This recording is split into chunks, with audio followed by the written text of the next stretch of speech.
to the appellant either regularization or service of grant of regular appointment. Hence, no interference is called for against the judgment passed by the Himachal Pradesh, Punjab and Delhi High Court. Mr. Deputy Speaker, sir, I'll just supplement to the reply given by the Honourable Minister. Sir, the concerns of the Honourable Member are genuine, and obviously, sir, as a government, we also are concerned about everybody who obviously, sir, works with us and for us, sir. But as a government, we also have to follow rules and procedures that are set for different employments and different categories that are there, sir.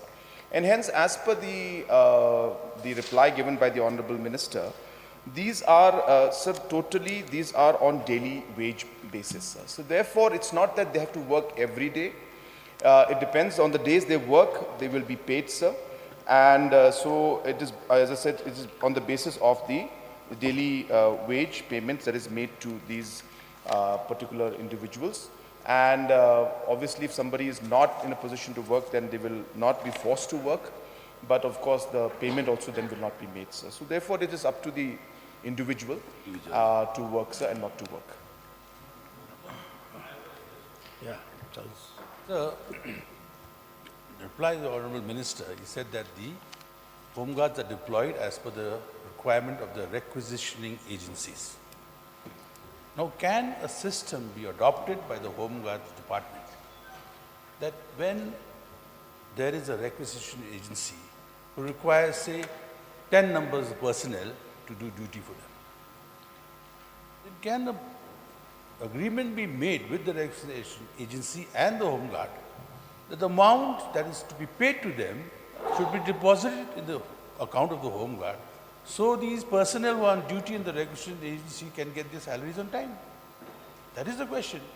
What is happening today, sir, with the contract basis? You see a lot of contract companies coming up.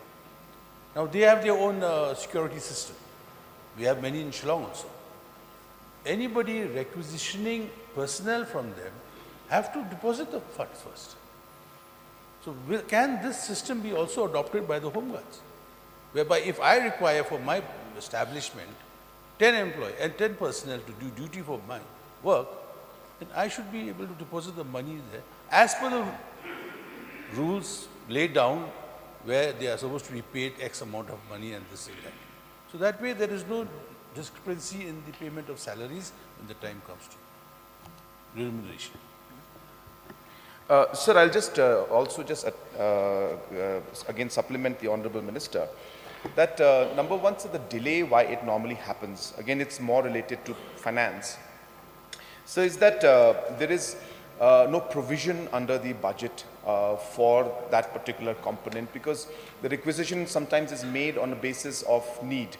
Like for example, just few months or a year back, there was a need for traffic personnel's, additional people in the traffic department, for Tura town. And so about 300 were requisitioned from Home Guards then. So therefore, at that point in time, the police and the SP did not have any budgetary provision to then give the funds from that, or they didn't have the additional funds that time. So they require the permission of planning and finance to then make the necessary provisions either through RA or through SD or through contingency. So therefore, these provisions take time. And therefore, sir, the suggestion given by Honourable Member from Nongthamai, we can definitely examine the aspect. But as I said, sir, this procedural aspect is there. But we, time and again, we try to ensure that the delay is not done and we try to clear things in advance. But definitely suggestion given by Honourable Member can be examined, sir.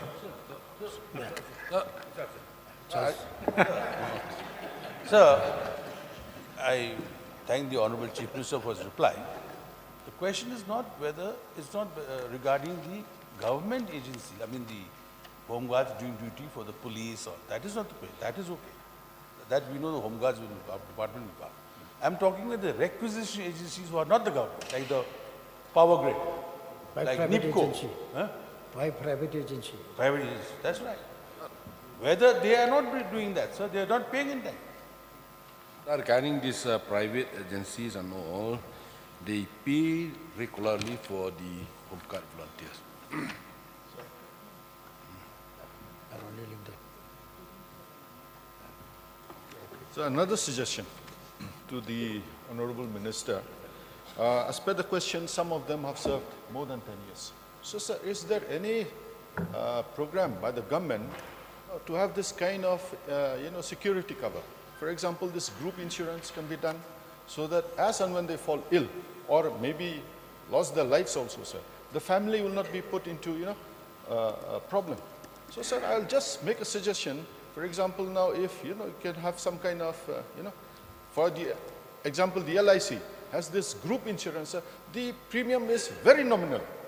So we may suggest, sir, to look into this factor so that if they serve after 10, 15 years, at least they know there is some security for them so that, financial security that can be, can take Kindly care of. put the direct question. Pardon, sir? Kindly put the direct question. No, a suggestion, sir. So will the government look into this, sir? So I'm putting that question, sir. Sir, we'll examine this matter, sir. Pardon, Bashamai.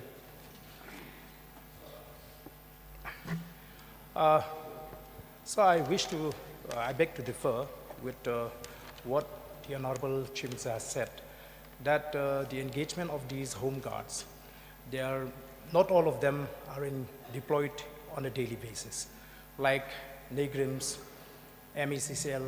So these are the agency which fail to pay to these home guards in time, and which is why I'm asking this question, whether the government can take up this matter.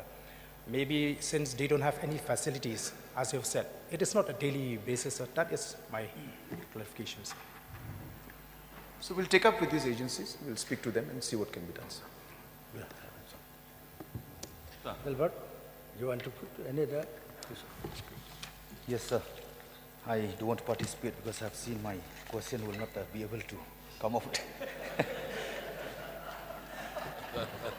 Sir, okay, let me come straight to the point. Since we are discussing about the private agency, now let me come straight to the government. Why? There are some disparity among the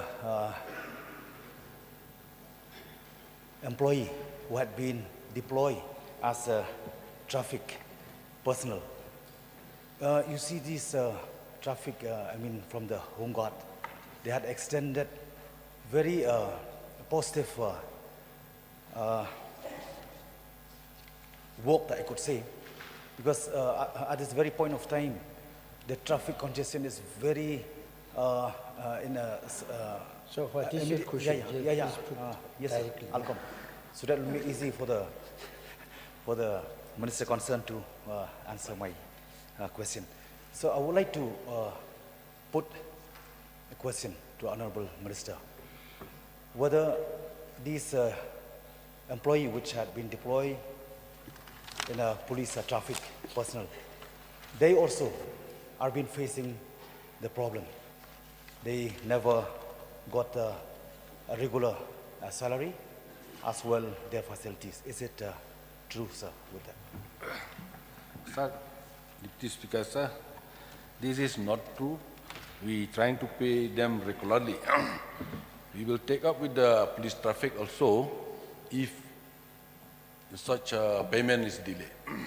As of now, I think all the allowances and all the salaries paying regularly. Are you sure, 100%? Yes, sure.